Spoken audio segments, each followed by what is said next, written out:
आपके सामने लर्निंग की एक नई थ्योरी लेकर के आए हैं, जो कि लर्निंग की बड़ी ही इम्पॉर्टेंट थ्योरी है और बार बार आपको एग्जाम में इसके ऊपर क्वेश्चंस पूछे भी जाते हैं। चाहे हिमाचल टेट हो, चाहे टीजीटी का एग्जाम हो, उसमें ये थ्योरी आपको जरूर पूछी जाएगी। अब देखिए, थ्योरी है नीड रिडक्शन थ्योरी, यानी कि जो हमारी नीड है, आवश्यकता है, उसको पूरा कर देना। इस थ्योरी को और किस नाम से जाना जाता है? इसे ड्राइव रिडक्शन थ्योरी भी कहा जाता है। इसे सिस्टमेटिकल, जो अदर नेम्स हैं वो भी आपको अच्छे से याद करने हैं, बिकॉज अदर नेम्स के ऊपर भी आपको क्वेश्चन पूछे जाते हैं, डायरेक्ट क्वेश्चंस होते हैं। सिस्टमेटिकल बिहेवियर थ्योरी यानी कि विधिवत व्यवहार का सिद्धांत। अब क्योंकि बिहेवियर मॉडिफिकेशन की थ्योरी है, लर्निंग की थ्योरी है, इसीलिए इसे एसोसिएटिव थ्योरी और एसआर थ्योरी के नाम से भी जाना जाता है। इस थ्योरी को हम मैथमेटिको डिडक्टिव थ्योरी भी कहते हैं या हाइपोथेटिको डिडक्टिव थ्योरी के नाम से भी इसे जाना जाता है।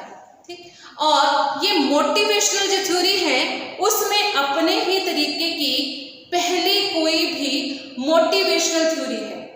अदरवाइज आपके सिलेबस में ये लर्निंग की थ्योरी है, परंतु ये मोटिवेशन की थ्योरी भी है, अपने तरीके की ये पहली कोई भी मोटिवेशनल थ्योरी है। इस थ्योरी को किसके द्वारा दिया गया है?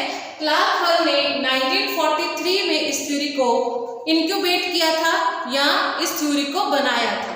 अब आगे देखिए, बात किसकी आती है? ड्राइव। ड्राइव बहुत ही इंपॉर्टेंट चीज यहाँ पर। What is drive? ड्राइव किसे कहते हैं? ड्राइव है motivation which is arose due to the psychological and physiological need. Motivation जो कि हमारी शारीरिक एवं मानसिक जरूरतों की, मनोवैज्ञानिक जरूरतों की आवश्यकता से पैदा होती है। अब देखिए फिजियोलॉजिकल नीड। फिजियोलॉजिकल नीड जो है ये हमारी प्राइमरी नीड्स होती हैं, जैसे food, water, shelter, rest, warmth, ये हमारी फिजियोलॉजिकल नीड है, शारीरिक आवश्यकताएं हैं। देखो, खाने के बिना हम नहीं रह सकते, पानी पिए बिना हम नहीं रह सकते, रेस्ट किए बिना हम नहीं रह सकते, खाना खाए बिना आप 15 दिन तक जीवित रह सकते हैं। ठीक, और आप पानी पिए बिना कम से कम 1 हफ्ते तक जीवित रह सकते हैं, लेकिन बिना रेस्ट, बिना सोए आप 4 दिन में परमात्मा को प्राप्त कर लेंगे, आप उससे ज्यादा नहीं जीवित रह पाएंगे। और साइकोलॉजिकल नीड मनोवैज्ञानिक नीड जो हमारी सेल्फ एस्टीम के साथ रिलेट करती है, जैसे love, emotion, sympathy, empathy and achievement, motivation जैसी जरूरतें, जो कि और एस्थेटिक वैल्यूज एक्सेट्रा। हमारे आसपास चीजें खूबसूरत होनी चाहिए या अच्छी होनी चाहिए, तो वो जो नीड्स हैं हमारी, दैट आर साइकोलॉजिकल नीड्स। इसके बाद हम आगे करेंगे नेक्स्ट। देखिए हम इस थ्योरी को बहुत ही इंटरेस्टिंग वे में करेंगे, एक फ्लो चार्ट के थ्रू हम इसको करेंगे। रेदर कि मैं आपको ये कथा बताऊंगी, इंडिपेंडेंट वेरिएबल क्या होंगे, डेप्रिवेशन क्या होगी, ये क्या होगा, वो क्या होगा। रेदर कि हम इसको क्या करेंगे, हम इसको एक फ्लो चार्ट के थ्रू करेंगे, ये मॉडल के थ्रू करेंगे। ध्यान दीजिए इसकी तरफ, आपको 2 सेकेंड्स में सारी चीजें याद आ जाएंगी।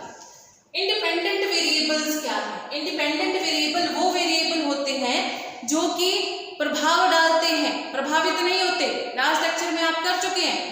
इंटरवेनिंग वेरिएबल वो वेरिएबल जो कि विद इन द इंडिविजुअल होते हैं, किसी व्यक्ति में खुद ही समाहित होते हैं, ऑर्गेनिज्म में पहले से होते हैं। और डिपेंडेंट वेरिएबल जो कि इंडिपेंडेंट वेरिएबल के ऊपर डिपेंड करते हैं।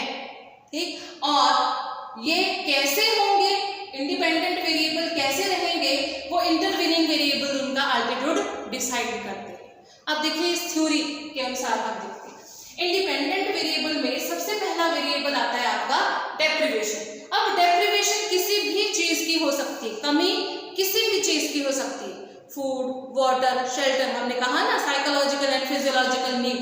तो अब हम यहाँ पर आपके लिए एग्जांपल ले लेते हैं कि मान लीजिए हमारे पास किस चीज की कमी है, जॉब की। ठीक, वो हमारे लिए क्या लेकर के आ रही है, पेनफुल सिचुएशंस। ठीक, फिर साइकोलॉजिकल या फिजियोलॉजिकल किसी भी तरीके से लेकर के आ सकती है, पेनफुल सिचुएशंस लेकर के आ सकती है। वो जो पेनफुल सिचुएशन वो क्या पैदा करती है हमारे लिए? वो हमारे लिए पैदा करती है डिमांड और need to eradicate that deprivation, ताकि हम इस जरूरत, इस आवश्यकता, इस कमी को पूरा करें। ठीक, और उसके लिए जब आप एफर्ट्स लेना स्टार्ट करते हैं, that is known as incentive और मोटिवेशन, या हम इसको इंसेंटिव मोटिवेशन के नाम से भी जानते हैं। तो वो मोटिवेशन प्रोवाइड करती है कि हम इस नीड को, डिमांड को पूरा करें।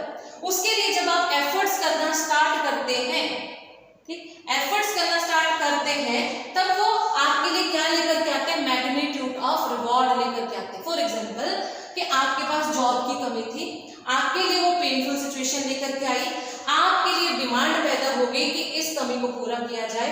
उसके लिए आप इंटरनली मोटिवेट हो गए और आपने अब ये लेक्चर्स लगाने शुरू कर दिए, आपने पढ़ना शुरू कर दिया। वो जो इंसेंटिव्स एंड मोटिवेशन है वो आपके लिए क्या लेकर के आ रहे हैं? मैग्नीट्यूड ऑफ रिवॉर्ड लेकर के आ रहे हैं कि बहुत सारी चीजें आपको समझ में आ रही हैं। जब आप अब एमसीक्यूज लगा रहे हैं तो आपको बहुत सारे क्वेश्चन के आंसर मालूम है। अब आप डेली प्रैक्टिस कर रहे हैं, डेली हम वीडियो प्रोवाइड कर रहे हैं और आप डेली देख रहे हैं, और नहीं डालते तो आपको फिर टेंशन हो जाएगी। Number of reinforced training trades, ये क्या करेगी? जब आप डेली पढ़ना स्टार्ट करेंगे तो वो क्या करेगी? आपकी जो ट्रेनिंग ट्रेड्स हैं उनको रीइंफोर्स करेंगी, उसको प्रभावित करेंगी कि आप क्या करें? डेली तैयारी करें। अब जब आप डेली तैयारी करेंगे तो क्या हो जाएगी? आपकी हैबिट स्ट्रेंथनिंग हो जाएगी।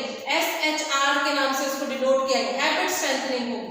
अब ये जो demand, incentive, motivation and habit strengthening, ये कंबाइनली क्या लेकर के आएंगे? जब एफर्ट्स करना स्टार्ट कर दी है, अब आपने हैबिट फॉर्मेशन कर दी, हैबिट स्ट्रेंथनिंग कर दी, डेली पढ़ रहे हैं, तो वो क्या करेंगे? आपकी पोटेंशियलिटीज को बढ़ा देंगे, जिसे हमने कहा SER, यानी कि एक्सिटरेटरी पोटेंशियल्स। वह आपकी पोटेंशियल्स को बढ़ा देंगी कि आप उस डिमांड को, उस कमी को पूरा कर पाए। ठीक, SER को कैसे डिनोट किया गया है? S denote for speed, means how quickly you can respond over a problem, कितनी जल्दी आप किसी समस्या का समाधान कर सकते हैं।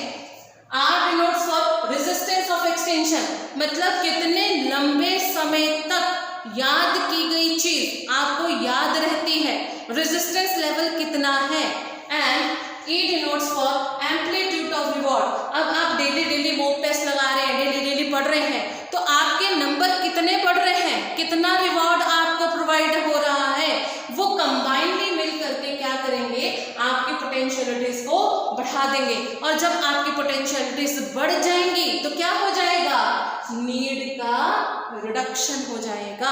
आप अपने गोल को क्या कर लेंगे? अचीव कर लेंगे। और अगर आप नहीं कर पाए तो फिर से क्या हो जाएगी?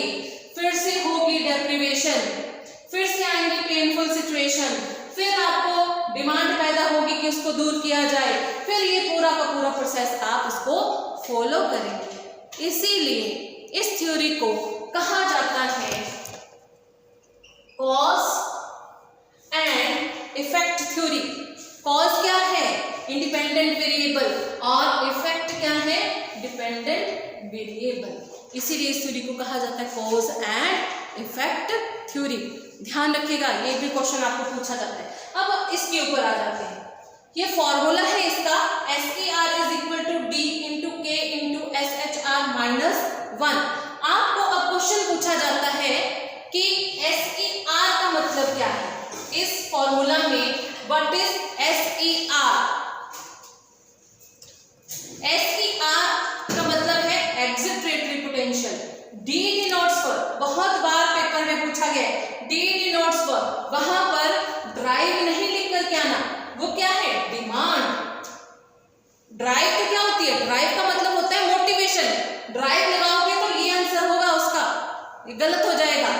D डिनोट्स फॉर डिमांड और need, A denotes for incentives या incentive motivation, and SHR denotes for habit strengthening. तो ये क्वेश्चन आपको एग्जाम में डायरेक्ट पूछे जाते हैं। ठीक, आज हमने एक बहुत ही इंपॉर्टेंट थ्योरी की। अगर आपको कोई भी क्वेरी हो, कोई भी क्वेश्चन हो, आप हमें कमेंट बॉक्स में लिखिए और हमारे चैनल को लाइक करिए, सब्सक्राइब करिए और कमेंट करिए। Thank you.